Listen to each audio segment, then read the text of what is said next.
जय हिंद दोस्तों, आप सभी का स्वागत है मेरे चैनल SVS GK हब पर। तो आज की वीडियो में हम लोग कुछ टॉप 60 साइंस के क्वेश्चन पढ़ेंगे जो आपके आने वाले 2025 के सभी प्रतियोगी परीक्षाओं के लिए काफ़ी महत्वपूर्ण है।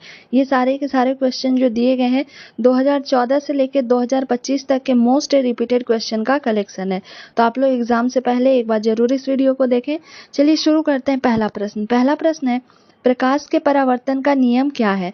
तो प्रकाश के परावर्तन का नियम है कि आपतन कोण परावर्तन कोण के बराबर होता है, यानी कि एंगल I इक्वल टू क्या होता है, एंगल R होता है।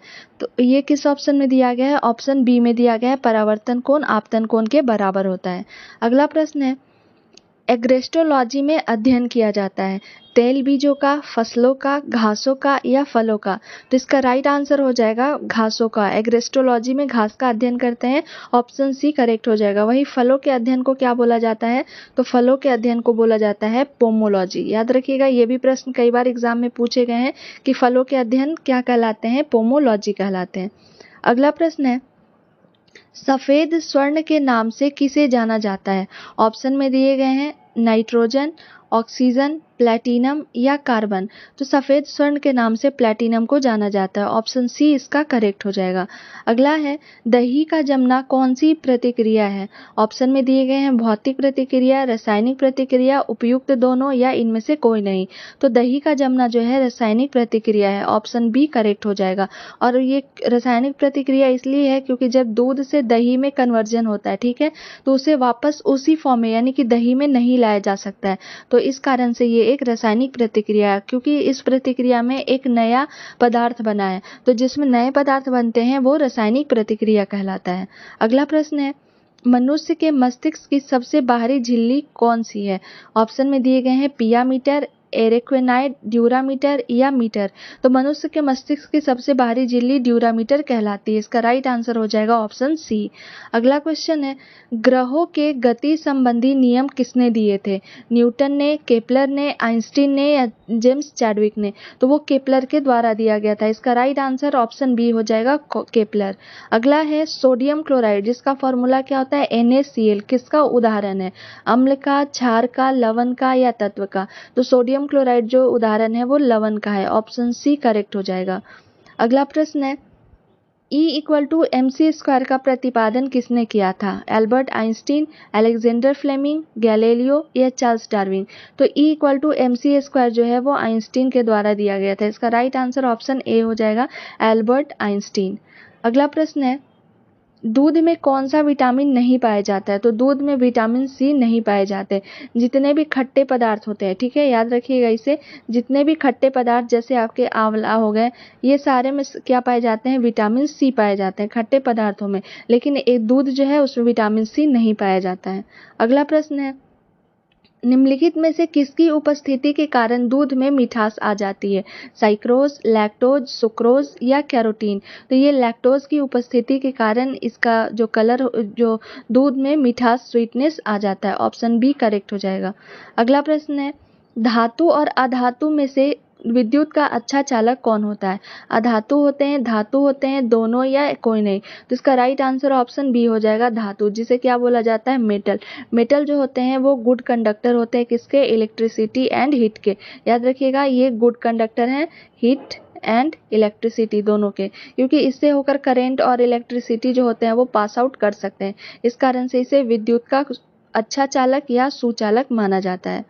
अगला प्रश्न है, कौन सा वैज्ञानिक द्विनाम पद्धति जिसे बाइनोमियल नोमेनक्लेचर कहा जाता है का जनक माना जाता है? Robert Whittaker, Ernst Haeckel, Carl von Linnaeus या चार्ल्स डार्विन? तो बाइनोमियल नोमेनक्लेचर का जनक जो है वो कार्ल वॉन लिनियस को माना जाता है। इसका राइट आंसर ऑप्शन सी हो जाएगा। अगला प्रश्न है, किस रंग के प्रकाश की तरंगदैर्घ्य वेवलेंथ जो है वो सबसे अधिक होती है? बैगनी की, हरा, लाल या नीला? तो इसका राइट आंसर हो जाएगा ऑप्शन सी, लाल का जो तरंगदैर्घ्य होता है वो सबसे अधिक होता है।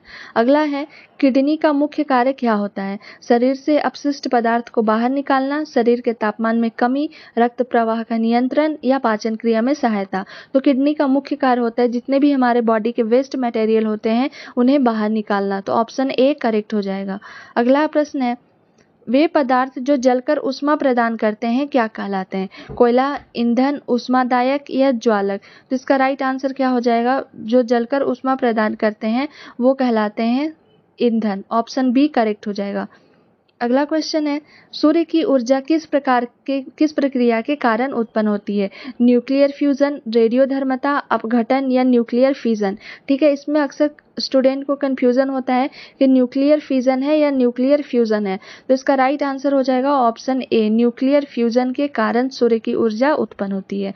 अगला प्रश्न है, श्वेत रक्त कण को क्या कहा जाता है? तो श्वेत रक्त कण जिसे क्या बोला जाता है? WBCB, व्हाइट ब्लड सेल या व्हाइट ब्लड कॉर्पसेल्स बोलते हैं। उसका दूसरा नाम क्या होता है? तो इसे ल्यूकोसाइट्स भी बोला जाता है। और इसका एक और उपनाम क्या होता है? तो सोल्जर ऑफ द बॉडी। ठीक है, याद रखिएगा, सोल्जर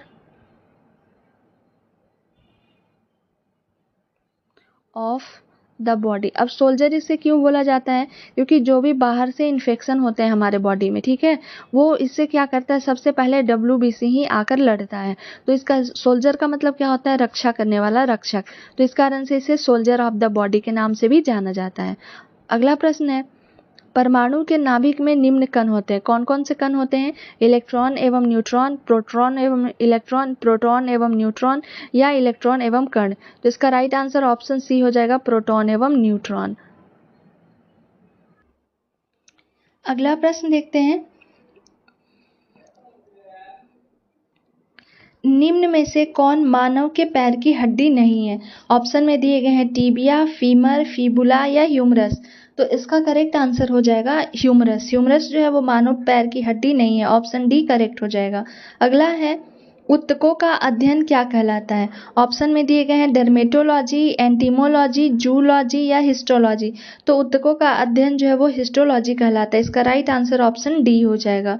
अगला प्रश्न है, जनसंख्या का अध्ययन क्या कहलाता है? एपिग्राफी, कार्डियोग्राफी, एंटोग्राफी या डेमोग्राफी? तो जनसंख्या का अध्ययन डेमोग्राफी कहलाता है। ऑप्शन डी करेक्ट हो जाएगा। अगला प्रश्न है, टाइफाइड की जांच में प्रयोग होने वाला परीक्षण कौन सा है? ऑप्शन में दिए गए हैं dengue test, Mantoux test, Widal test या PCR टेस्ट। तो इसका राइट आंसर ऑप्शन सी हो जाएगा, उसे विडाल टेस्ट के नाम से जाना जाता है। अगला प्रश्न है, मनुष्य के दांत पीले किसकी कमी से होते हैं? फ्लोरीन की कमी से, क्लोरीन की कमी से, कार्बन की कमी से या लोहा की कमी से? तो इसका राइट आंसर हो जाएगा ऑप्शन ए, फ्लोरीन की कमी से मनुष्य के दांत जो है वो पीले होते हैं। अगला प्रश्न है, न्यूटन के तीसरे नियम के अनुसार प्रत्येक क्रिया के लिए क्या होता है? तो प्रत्येक क्रिया के लिए समान और विपरीत प्रतिक्रिया होती है और ये ऑप्शन ए में दिया गया है। राइट आंसर इसका ऑप्शन ए हो जाएगा। अगला प्रश्न है, मनुष्य में 4 प्रकार के दांत कौन कौन से हैं? ऑप्शन में दिए गए हैं इंसीजर, कैनाइन, प्रीमोलर, मोलर या उपयुक्त सभी। तो इसका राइट आंसर ऑप्शन ई हो जाएगा, उपयुक्त सभी। देखिए, इस दांत को इंसाइजर बोला जाता है, ये है कैनाइन, प्रीमोलर और मोलर। ये 4 प्रकार के दांत जो हैं वो पाए जाते हैं ह्यूमन टीथ में। अगला क्वेश्चन है, लाल रक्त कणिकाएं जिसे क्या बोला जाता है? RBC बोला जाता है, कहाँ उत्पन्न होते हैं? यकृत में, अस्थि मज्जा में, तिल्ली में या वृक्क में? तो इसका राइट आंसर ऑप्शन बी हो जाएगा, अस्थि मज्जा, जिसे बोन मैरो भी बोला जाता है। ठीक है, याद रखिएगा, अस्थि मज्जा बोलते हैं या कहीं कहीं ऑप्शन में आपका बोन मैरो भी दे दिया जाता है। इसका राइट आंसर हो जाएगा। अगला प्रश्न है, हीमोफीलिया रोग से ग्रस्त व्यक्ति में क्या होता है? खून की कमी हो जाती है और खून का बहना बंद नहीं होता, रक्त बनता ही नहीं या उपरोक्त सभी? तो इसका राइट आंसर हो जाएगा ऑप्शन बी, खून का बहना जो है वो बंद नहीं होता है। अगला प्रश्न है, मेडुला ऑब्लेंगेटा निम्नलिखित में से किस अंग का हिस्सा है? हृदय का, मस्तिष्क का, फेफड़ा का या पेट का? तो मेडुला ऑब्लेंगेटा जो है वो मस्तिष्क का हिस्सा है। ऑप्शन बी करेक्ट हो जाएगा, मस्तिष्क। अगला प्रश्न है, श्वेत रक्त कण का जीवन काल क्या होता है? तो वो होता है 2 to 4 डेज। ठीक है, 2 से 4 दिन इसका जीवन काल होता है, लाइफ स्पैन। वहीं अगर आपका RBC का पूछा जाए कि RBC का लाइफ स्पैन जो है वो कितना होता है, तो उसका होता है 120 डेज। ठीक है, याद रखिएगा, RBC का पूछेगा 120 डेज और आपका WBC का पूछेगा तो 2 to 4 डेज हो जाएगा। अगला प्रश्न है, राष्ट्रीय विज्ञान दिवस किस वैज्ञानिक की खोज को समर्पित है? सीवी रमन, होमी भाभा, विक्रम साराभाई या जेसी बोस? तो राष्ट्रीय विज्ञान दिवस जो है वो सीवी रमन को, जो साइंटिस्ट हैं, उनको समर्पित है। इसका राइट आंसर ऑप्शन ए हो जाएगा। और हर एक साल 28 फरवरी को, ठीक है, 28 फरवरी को राष्ट्रीय विज्ञान दिवस के रूप में मनाया जाता है। अगला प्रश्न देखते हैं, दूध की शुद्धता किस यंत्र द्वारा मापी जाती है? मैनोमीटर के द्वारा, हाइड्रोमीटर के द्वारा, लैक्टोमीटर के द्वारा या फेदोमीटर के द्वारा? तो दूध की जो शुद्धता है वो लैक्टोमीटर के द्वारा मापी जाती है। इसका राइट आंसर ऑप्शन सी हो जाएगा। अगला प्रश्न है, मनुष्य के दांतों का अध्ययन क्या कहलाता है? ऑन्कोलॉजी, ओडेंटोलॉजी, हेमेटोलॉजी या बायोलॉजी? तो इसका राइट आंसर हो जाएगा ऑप्शन बी, ओडेंटोलॉजी कहलाता है। ऑन्कोलॉजी में किसका अध्ययन किया जाता है? तो कैंसर से रिलेटेड जो भी स्टडी होते हैं वो क्या कहलाते हैं? ऑन्कोलॉजी। एक है बायोलॉजी, तो बायोलॉजी में क्या, तो लाइफ का स्टडी किया जाता है, ठीक है, स्टडी ऑफ लाइफ, याद रखिएगा, इज कॉल्ड बायोलॉजी। और यहाँ प्रश्न में पूछ रहा है दांत का अध्ययन, तो दांत का अध्ययन क्या कहलाता है? ओडेंटोलॉजी कहलाता है। अगला प्रश्न है, द्रव सोना कहलाता है, ठीक है, द्रव सोना किसे कहते हैं? ऑप्शन में है चारा, दूसरा दिया गया प्लैटिनम, कांच या पेट्रोलियम? तो इसका राइट आंसर क्या हो जाएगा? द्रव सोना किसे कहा जाता है? तो पेट्रोलियम को कहा जाता है। ऑप्शन डी करेक्ट हो जाएगा, पेट्रोलियम। अगला क्वेश्चन है, कृत्रिम गुर्दा निम्नलिखित में से किस सिद्धांत पर कार्य करता है? परासरण पर, विसरण पर, डायलिसिस या सक्रिय परिवहन? तो इसका राइट आंसर ऑप्शन सी हो जाएगा, डायलिसिस पे ये काम करता है कृत्रिम गुर्दा। अगला प्रश्न है, कौन सा विटामिन गर्भवती महिलाओं को भ्रूण विकास के लिए दिया जाता है? मोस्ट इंपॉर्टेंट क्वेश्चन है ये भी। Vitamin A, folic acid, vitamin D या विटामिन सी? तो इसका राइट आंसर ऑप्शन बी हो जाएगा, फॉलिक एसिड जो है वो जो गर्भवती यानी कि जो प्रेग्नेंट वुमन होती हैं उनके अंदर जो पल रहे बच्चे होते हैं उसके विकास के लिए फॉलिक एसिड दिया जाता है। अगला प्रश्न है, कौन सी गैस अग्निशामक यंत्रों में प्रयुक्त होती है? ऑक्सीजन, कार्बन डाइऑक्साइड, नाइट्रोजन या हाइड्रोजन? तो इसका राइट आंसर ऑप्शन बी हो जाएगा, कार्बन डाइऑक्साइड। CO2 जो है वो कहीं भी आग ये सब लगता है तो उसको बुझाने में काम करता है। अगला प्रश्न देखते हैं, मनुष्य के दांतों का दंत सूत्र क्या होता है? ठीक है, क्या पूछ रहा है? दंत सूत्र पूछ रहा है कि क्या है। मोस्ट इंपॉर्टेंट क्वेश्चन है। अभी जस्ट हम लोग पढ़े थे क्या कि कितने प्रकार के दांत होते हैं, तो 4 प्रकार के होते हैं, लेकिन वही अगर आपसे दंत सूत्र पूछा जाएगा तो ऑप्शन ए करेक्ट हो जाएगा, 2 1 2 3 होते हैं। ठीक है, ये दोनों मिला के कितने होते हैं? 32 दांत पाए जाते हैं और इसका फॉर्मूला हो जाता है 2 1 2 3। अगला है, मानव रक्त में कुल कितने प्रकार की रक्त कोशिकाएं होती हैं? 2, 3, 4 या 5? तो इसका राइट आंसर ऑप्शन बी हो जाएगा, 3 प्रकार की। कौन कौन सी? तो RBC एक होते हैं, एक WBC होता है और एक क्या होता है? प्लेटलेट्स होते हैं। तो ये आपका ऑप्शन बी करेक्ट हो जाएगा। अगला प्रश्न है, मनुष्यों में पुरुषों के यौन गुणसूत्रों में समूह होता है, XY का, YY का, XX का या XXY का? तो इसका राइट आंसर कौन सा हो जाएगा? ऑप्शन ए हो जाएगा, XY। अगर वही फीमेल में पूछा जाएगा तो फीमेल में कौन कौन से होते हैं? तो सिर्फ और सिर्फ XX होते हैं, ठीक है, और मेल में क्या होता है? XY होता है। इसीलिए जो भी अनबॉर्न बेबी होता है उसके जो जेंडर का निर्धारण होता है, लिंग का निर्धारण होता है, वो पुरुषों के गुणसूत्रों पर डिपेंड करता है, क्योंकि महिलाओं में सिर्फ और सिर्फ X और X पाए जाते हैं, ठीक है, लेकिन पुरुषों में X और Y युग्मक पाए जाते हैं। अगला प्रश्न देखते हैं, पीतल किसका मिश्र धातु है? तांबा तथा टीन का, जस्ता तथा टीन का, तांबा तथा मैग्नीज का या जस्ता तथा तांबा का? तो इसका राइट आंसर ऑप्शन डी हो जाएगा, जस्ता तथा तांबा का। अगला प्रश्न है, डॉप्सन इकाई का प्रयोग किया जाता है। डॉप्सन का प्रयोग किसके लिए किया जाता है? पृथ्वी की मोटाई मापने में, हीरे की मोटाई मापने में, ओजोन परत की मोटाई मापने में या उपयुक्त इनसे कोई नहीं? तो डॉप्सन का जो प्रयोग होता है वो ओजोन परत की मोटाई को मापने में किया जाता है। इसका राइट आंसर ऑप्शन सी हो जाएगा। अगला प्रश्न है, किस IUCN दस्तावेज में वनस्पतियों और जीवों की लुप्तप्राय प्रजातियों की सूची दी जाती है? ऑप्शन में दिए गए हैं लाल सूची, हरी सूची, काली सूची या नीली सूची? तो इसका राइट आंसर ऑप्शन ए हो जाएगा, लाल सूची, जिसे रेड डेटा बुक के नाम से जाना जाता है। इसमें जो भी संकटग्रस्त या लुप्तप्राय प्रजाति होते हैं उनका डाटा को स्टोर करके रखा जाता है। ये एक किताब होती है। अगला प्रश्न है, राष्ट्रीय विज्ञान दिवस किस तिथि को मनाया जाता है? 20 फरवरी, 4 नवंबर, 28 फरवरी या 8 मार्च?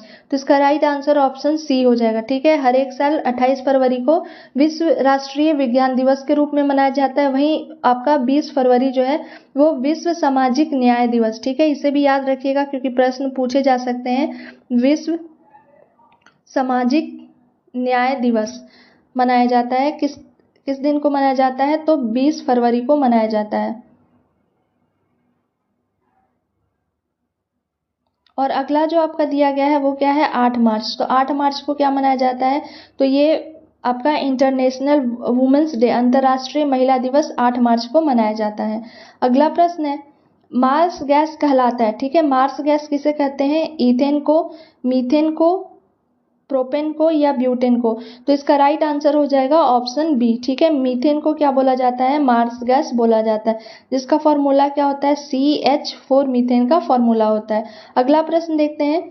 अगला है, पुरुषों की नसबंदी को क्या कहा जाता है? तो पुरुषों की जो नसबंदी है उसे बोला जाता है वैसेक्टोमी। ठीक है, इसका राइट आंसर हो जाएगा ऑप्शन ए। वही अगर महिलाओं का पूछा जाएगा तो महिलाओं का क्या हो जाता है? ट्यूबेक्टोमी कहलाता है। मेल का वैसेक्टोमी और फीमेल का क्या कहलाता है? ट्यूबेक्टोमी कहलाता है।